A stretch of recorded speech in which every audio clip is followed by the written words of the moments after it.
everyone, this is me once again, Ashna, together with Riza, and today we're gonna be talking about girl burnout.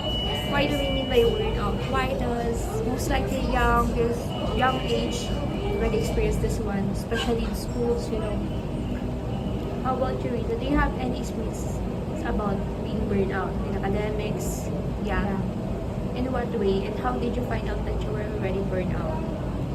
Yung time na nawawalan ako ng gana sa lahat, even sa mga hobbies or nakasanayan kong gawin before, dun ko na feel na nag-burn out na. And yun, dun ko rin na feel na, dito, nawawala sa focus and at the same time, dumidistansya sa ibang tao. How did you resolve it? Ewan ko rin, bigla na lang. Hindi ko rin alam. Ano lang, siguro. Hindi ko rin alam. Kasi even this time, nababurn out ka pa rin, right? Kasi lots of workload, especially in our course.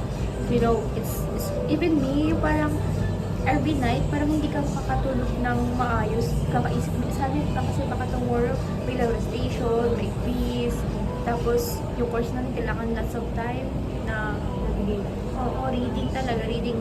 Kasi kapag hindi ka nagbabasa, babagsak ka dito. Kailangan mo mag-invest sa mga reading materials. Dapat in advance ka din kasi kung sasabihin mo, ay meron namang soft copy sa tapos nakita mo, iba pala yun, ibang libro yun. So, ayun, yung sa akin naman, in my own experience, burnout, I was burnout. Yung parang wala ka nang gana sa lahat niya. Katulad na sinabi mo, na even friends, even whatsoever things, families, parang nawawala sila sa buhay mo. Parang ikaw lang. Parang halimbawa, si for example here, burnout na ako na kung ginagawa, like, hindi ko na kayang matapos. Yung parang wala na akong gana, hindi ko na kayang matapos, parang wala nang dahilan, bakit ako ginagawa. So, parang nagda-darken yung world. Mas lumiliit. Oo, malumiliit. Tapos parang madilim. Hindi mo na alam kung saan ka nalulugar. Tapos, biglang na-burnout ako. Ilang years yun. And apparently right now, I'm still nag-burnout pa rin ako. Pero iniiyak na siya.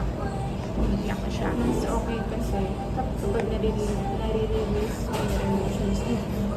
Kasi kapag hindi mo siya na-release, kapag sinapress, iipon, mag-iipon ka, matakang na Alzheimer, ganon. Tapos, ang ginawa ko din, para di ma-burnout, kasi mawawala talaga yung passion mo, para mo na iba lahat.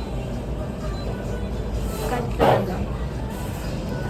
Si God, tapos, turn things into positive, tapos, always see good things in life. Appreciate little moments, be grateful. Tapos, enjoy every little moment, every little time. Kasi yung parang kinababurn-outan natin, parang yung middle of the journey, yun yung parang highlights, yung challenging part natin talaga yung parang this is the golden memories. 11:27 from high school. Bye!